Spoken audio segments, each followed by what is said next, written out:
All right, all right, all right. Nobody's watching. This is the music news. I'm on, all right. Somebody does start watching. Headline number one is Whitesnake announces Slide In 35th anniversary box set. Very good news. It's been 35 years since Whitesnake scored their first platinum selling album with Slide It In. Now the band is celebrating the anniversary with special 7-disc box set. Slide It In. The Ultimate Special Edition will be released on March 8th. It's now available for pre-order. The collection features remastered versions of both the UK and US mixes of the album, as well as new 35th anniversary remixes from 2019, previously unreleased live and studio recordings, music videos, concert footage, and a new interview with Whitesnake founder singer David Coverdale will also be included. All right. Slide It In was always meant to be a structured, more electric, modern take on the classic blues-based hard rock Whitesnake were famous for. Coverdale said about the new remixes, hearing all the performances so fresh and so clear after 35 years was amazing. The band originally recorded Slide In as its sixth studio album in 1983. The lineup at the time featured Coverdale, guitars Mickey Moody, and Mel Galloway, bassist Colin Hood G.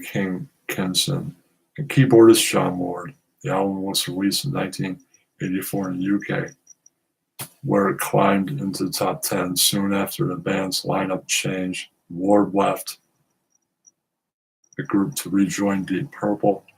John Sykes and Neil Murray were brought in to replace Moody and G. Kinson, respectively. Before Slide It In's US release, the album was remixed, newly recorded parts by Sykes, Murray, and keyboardist Bill Camo. Both the UK and US versions of the album are included in the upcoming box. Slide In went on to sell more than 6 million copies. Songs like Love Ain't No Stranger, Slow and Easy, and the title track helped make the album a worldwide success. It remains the second highest album in the band's catalog, behind 1987's self-titled Blockbuster. You can see the track listing for the box set below. Well, let's tap chat.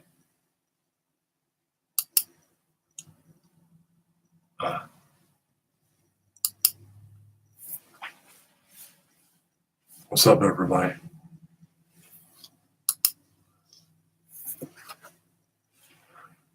All right. That was headline number one. All right. Well, I just delve into, before I review an album, I was going to read something revealing about Chris Cornell. I can remember where the fuck that is. Should be coming up in there. There we go. There it is for your viewing pleasure. All right. Chris Cornell, remembering the complex artist behind the grunge Adonis. Soundgarden singer was a born rock star, except he dreamed of being something more.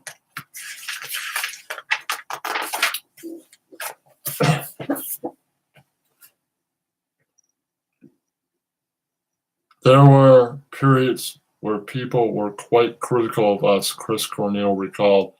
One rainy morning in September 2012, the indie scene was always critical of me from the very beginning because it was back when the word alternative was based on its actual definition. The biggest selling commercial music of the time was hard rock. I think it appealed to a lot of people that I could have existed in that world. So why am I bothering that post-punk indie people with my presence. I can actually sing and come up with melodies. It was like go be in a big famous arena band. We met for breakfast at the Beverly Hills Hotel to discuss the making of King Animal, Soundgarden's first new studio album since 1996's Down on the Upside, but talk naturally turned to the band's early days on the Seattle scene. And while he had no way of knowing it at the time, at least until I sheepishly admitted it to him, Cornell was looking across the table at one of these people who'd been deeply critical of him way back in the day. I'd first become aware of Soundgarden in 1987 upon the release of their Screaming Life EP, but didn't really start paying attention to them until the following year when Ultra Mega OK, their first full-length album, landed on the playlist at my college radio station.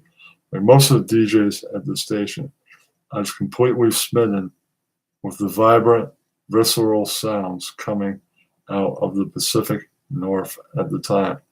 Records by Screaming Trees, Mudhoney, Melvins, and a little band called Nirvana, who had just released their first single. The music was raw, aggressive, and thrillingly and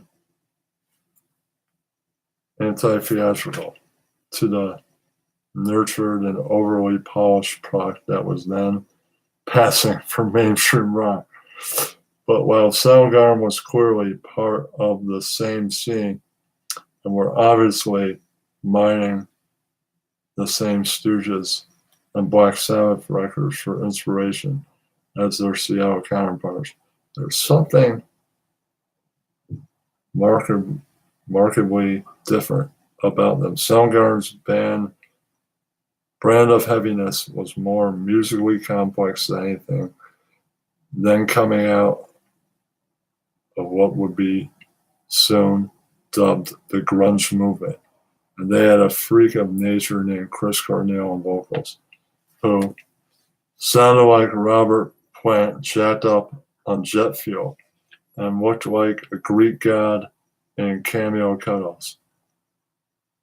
These attributes, to say the least, did not actually compute for listeners like myself who thought indie rock should be punk influenced, real sounding, e.g. raw and sloppy and ugly, tricky time signatures, and an impossibly handsome, usually shirtless frontman with devastating pipes.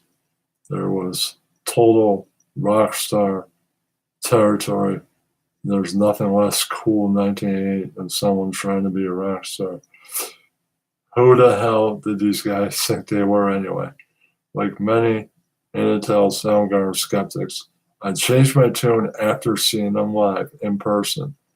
They came off as down to earth as any of their Seattle compatriots, shambling on stage in the same tour-stained clothes they'd been wearing when they pulled up to the venue, and making smart-ass jokes between songs. We're the village people, Cornell announced during the first Soundgarden show I ever saw. I'm the football player. No, man, guitarist Kim to yell, shout back, that's the all-sports fan. Their psychedelic influences, which had been kind of buried under the crappy production on Ultra Mega OK, came intriguingly to the force in the live setting, which lends a fascinating dimension to their sound. Even if their early audiences weren't always ready for that particular aspect either. The punk rock Bible group hadn't really accepted that notion yet. He laughed when I mentioned Soundgarden's psychedelic tendencies. It was like, no, wait a minute, you can't do that. I remember Soundgarden playing an early gig in Vancouver. Mike Borden of Faith No More was there. He was a big early supporter. I remember an ashtray, a big chunky glass ashtray, whizzing right past my temple. The audience was all completely back against the wall and seated. They just hated us. At that moment, I felt like, oh, we know something. They know. Every time we got that reaction, and we got a few more times after that, I felt like we're doing something that they don't know what to do with. It's not that it's bad, because that's not how people react to bad. It's something else. You're talking to your buddy. If it's a bad band playing, you're ordering another drink, ignoring it. You're not standing there looking at it, trying to figure out if you should kill them or like them. It's true. From their early days all the way up until Cornel's shocking death on May 18th, 2017, you simply couldn't take your eyes off Soundgarden whenever they were on stage. And a good percentage of their power transfixed due to the grunge Adonises, the grunge Adonis in the microphone, a man with the talent, looks, and charisma of a born rock star, and yet there was also a sense of wariness and detachment palpable behind Cornel's striking visage. True, he never held anything back from his music. He always seemed to distrust everything that came with success, the fame, the adulation, the money, the press. We went from the top of the indie heap to being thrown into the heavy metal world, he told Revolver in 2006. Looking back at the success of 1989's Louder Than Love, their first album for major label A&M, and the word embarrassing came up a lot. Suddenly, we had to deal with the existential dilemma. I'm looking at the picture of my band in this magazine. When I turn the page, it's Poison. What does that mean? Music had been Cornel's primary source of refuge during his lonely and troubled teenage years, but he hadn't figured on making a career out of it, let alone on spending his life in the spotlight. I did a lot of listening to music alone. He told me that's sort of how I became a musician, just based on years and years of being a super geeky music fan. I didn't really think of being in a band or making records or writing songs until I was probably 17, 18. I wrote songs and stuff, but I didn't think that was what I was going to do until I was in my late teens. Listening to an album was definitely like a really important escapist thing that I completely dove into. Cornel waxed nostalgic during our interview about buying albums from his neighborhood head shop. How all the albums he had purchased were there would smell like the store's perpetually burning incense for ages after he brought them home. Let's just make sure nobody can call on that. All right, I was reading. Okay.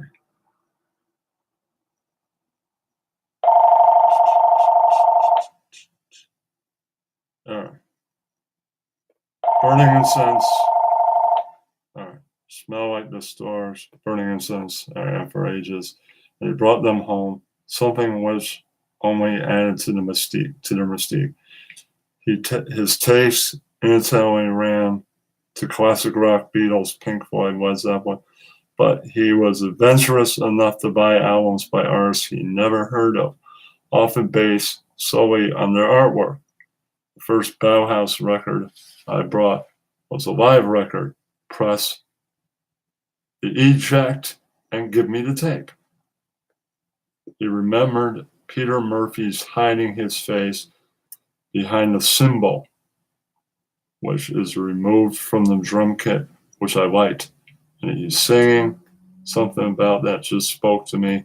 Like, I don't know what this is, but this has to be great. This became one of my favorite bands. Cornel tapped into the same spirit of curiosity and adventurous throughout his envelope-pushing career. He wrote Black Hole Sun, the single from 1994's Super Unknown, that remains arguably the band's most famous song. In a 15-minute burst of inspiration, and brought it to the band despite reservations that it might not be Soundgarden-like enough. Black Hole Sun was a big on-stage moment. He told me everyone liked the song. Okay. Deny. About that. Deny. Okay. I was reading. He told me everyone liked the song, but none of us, including me, were sure that it should be on a Soundgarden album. Then we just recorded it and seemed to fit really well within the context of the rest of the album, but none of us ever thought it would be a single. That didn't make any sense. While he could have easily coasted on his voice and looks, Cornel was also constant craftsman when it came to songwriting. When I interviewed his bandmates, guitarist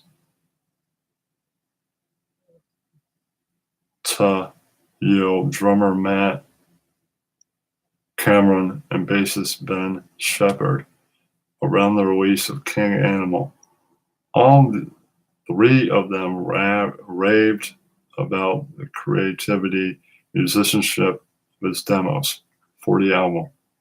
Trying to play Chris Cornell bass lines is insane, Marv Shepherd. He always says, I'm just trying to play how he would play. Oh my God, he's way better bass player than I am. So learning his lines is tricky because he understands syncopation and melody so good. His lines are always really fun, man, really tasty and really powerful. Raves and Planetus.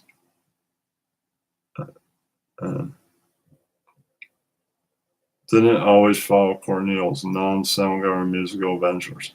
However, while Soundgarden fans generally embrace his hard rock and collaborations with Temple of the Dog and Audioslave, his solo albums occasionally had them scratching their heads, and in some cases, like Scream, his 2009 electronic pop collaboration with noted rap R&B producer Timbaland, left them foaming with rage. 50% of my career is doing things to upset a certain group of fans. He laughed during the conversation. So I don't want to neglect that side either. I'm working on the next thing that's going to really piss people off. That next thing, 2015's Brendan O'Brien produced Higher Truth, was a mellow and intimate affair. It sounded at the time of its release like a work of a man who had faced down his demons and was grateful to have lived to tell the tale. Through, in retrospect, it seems clear that Said demons were only laying low for the time being. The promise in or chess rated ballad Cornel wrote and recorded for Terry George's 2016 film of the same name was released as a single 2 months before his death. But his many fans, Soundgarden King Animal, saves as his ultimate epitaph.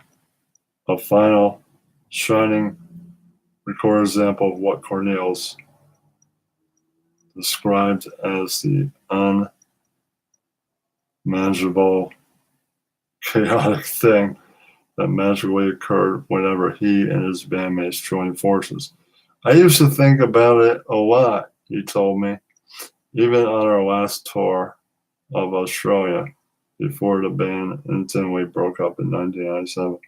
We were having some of the best shows of our career, some of the worst. I was trying to figure out why, and it kind of came down to this indescribable, chaotic element that's here.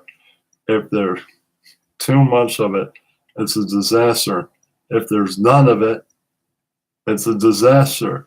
There has to be a certain amount of it, but it doesn't seem to be controllable, which is scary. So what do? Do you just go out there and hope that that elements is there in an adequate amount to make it great? He laughed.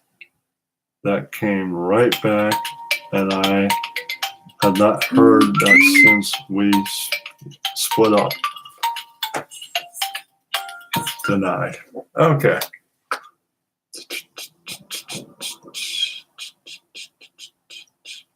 Okay, where the fuck was that?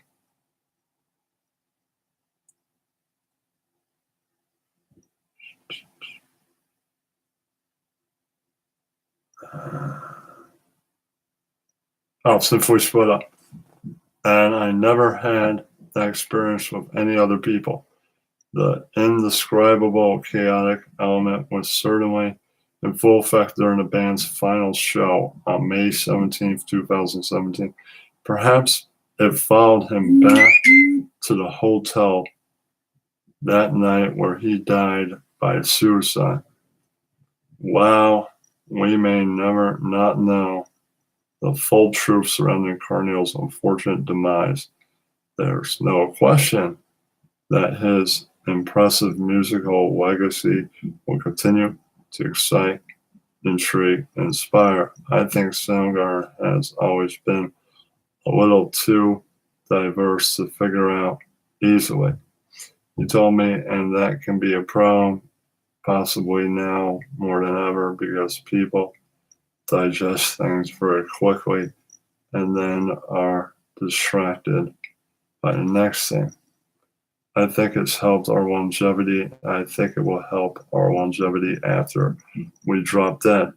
I also think it was a minus when it came to popularity in the big picture and selling a lot of records and existing in the major label world. That way, we still have the elements of indie post-punk that was kind of anchoring us, keeping us from being an easily understandable and accessible commercial rock band, which we never were. We had our moments, but we were also very difficult, if not impossible, to mimic with any success. He laughed. I've always summed all that up as good for us, like how lucky we that we can sort of maintain that. Some of the weirdness and versatility, which is super exciting when it's your band, and that's what you get to do. And yet, to still have enough success that we can continue to make records as long as we want, and we can have careers separately, and we can all go out on the street or go to a hockey game and not get harassed, and that's pretty awesome. I think it's good for us to sort of pause occasionally and realize how lucky we are to have that balance that we create, and how lucky we were to have that. And him, period. Rest in peace, Chris. It's the end of that article. Why?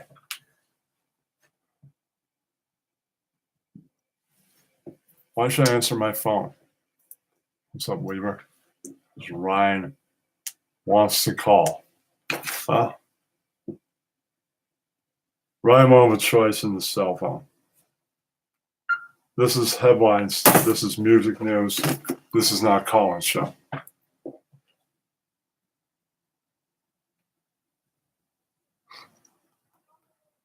All right.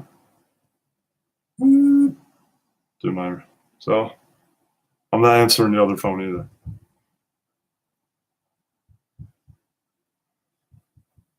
No, he's not. Derek's calling in about 10 minutes or so.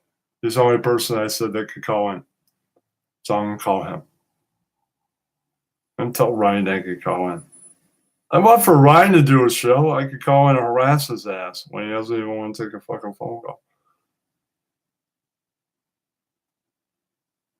I'm going to review the new Weezer album. All right, here it is.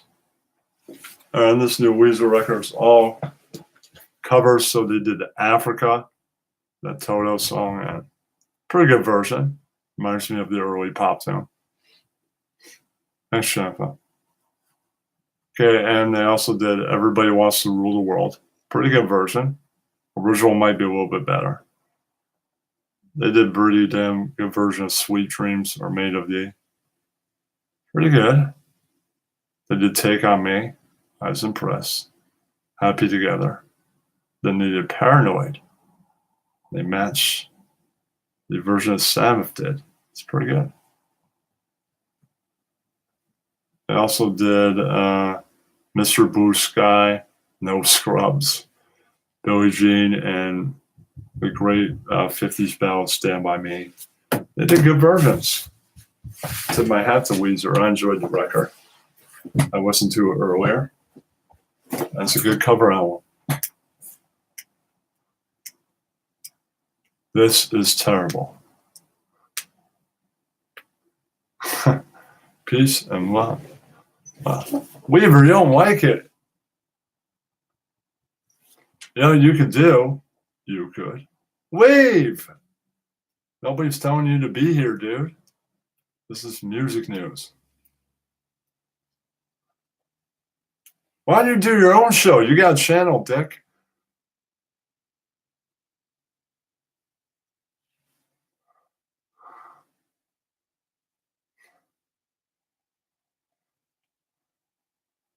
I'm going back to the internet.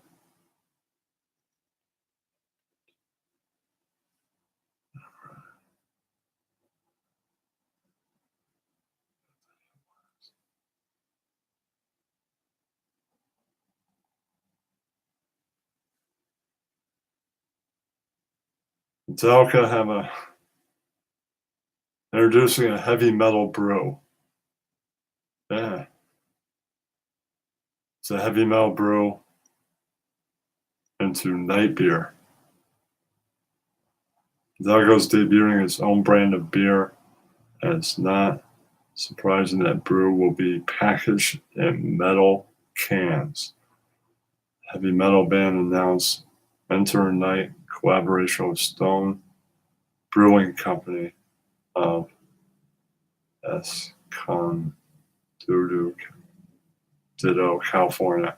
On its website, Stone Brewing describes beer as a cataclysmic conversion of two uncompromising supernatural forces.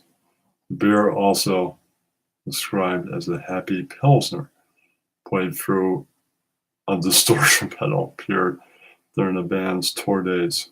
White Fall will be distributed across the United States during the first quarter of 2009. All right. Metallica has beer.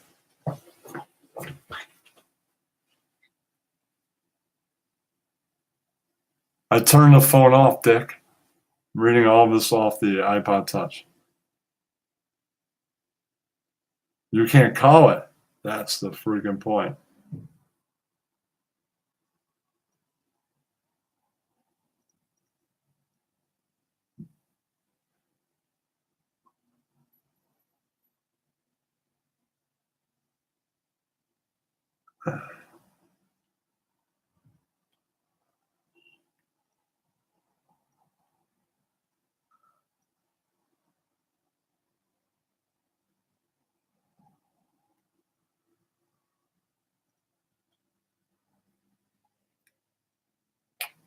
Here we go. Or headlines in a minute.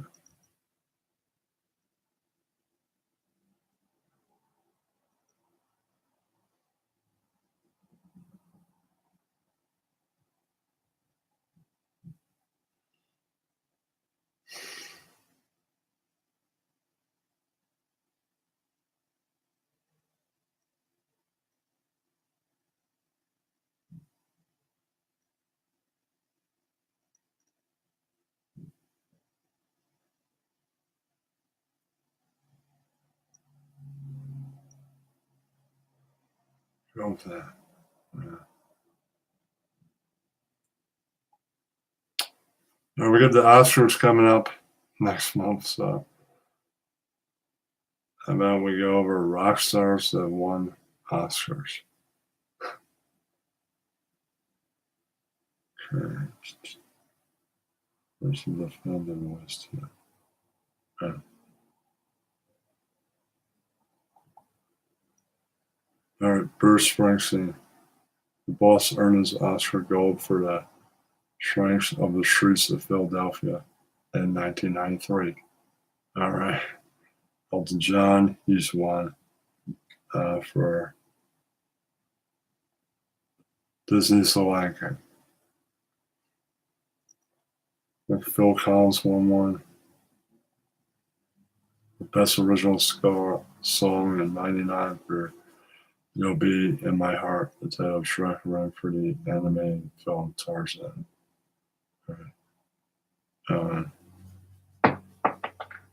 I think Dylan won on March 2001. Best Original Song, and Things Have Changed. Movie Wonder Boys. Prince, I think, won one once. And Purple Rain, of course. There are others, Trent Reznor.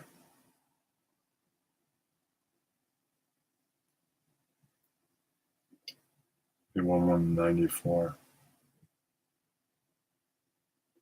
Song The Lost Highway.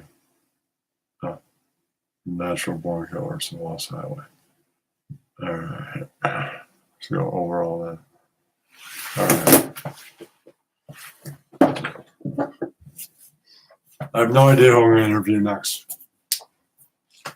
All right. We go out to go into here.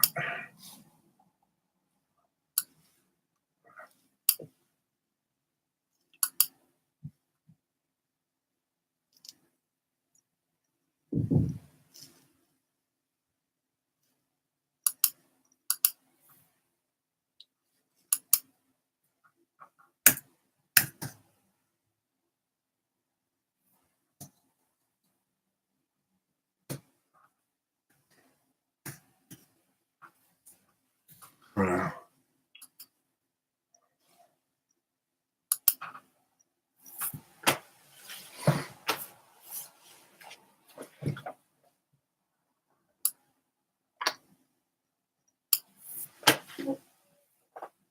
I call people, I ain't waiting for fucking people. What's up, Smile Diane?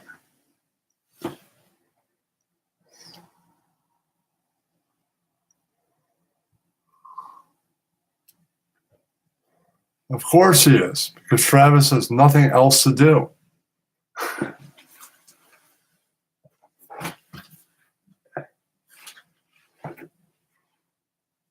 If I broadcast his feed, people would be like, I'm falling asleep already?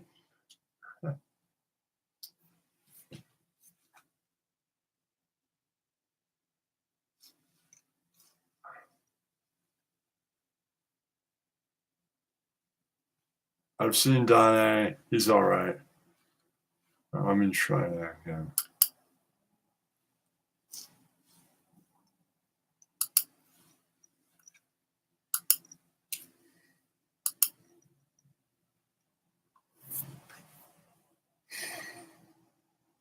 What's that?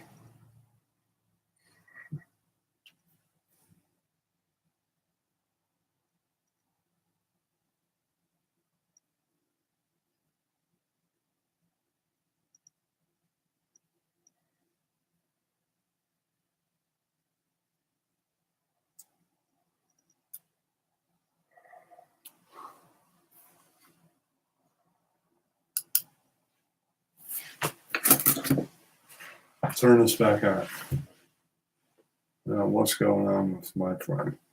I'm supposed to do a segment, and now I can't answer it. They want people don't answer.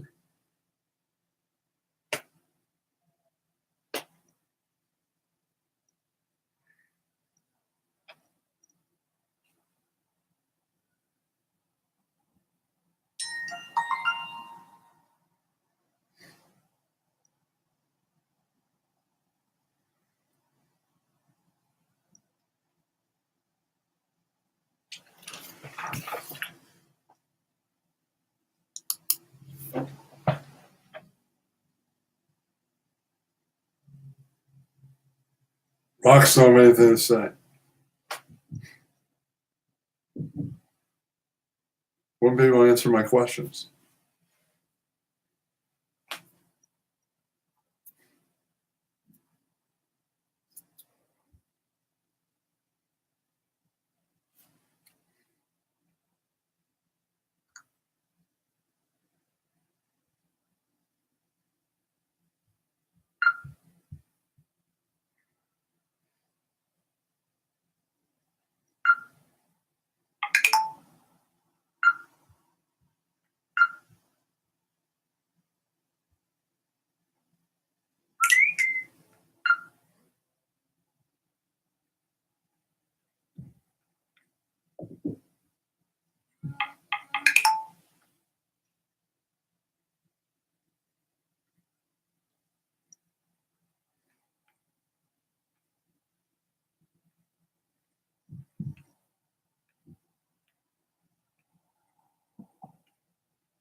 Larry doesn't want to do punk scene report.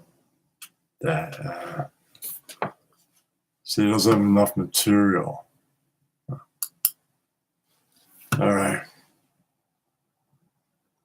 End the stream. Later, everyone. Thanks for coming by. Later.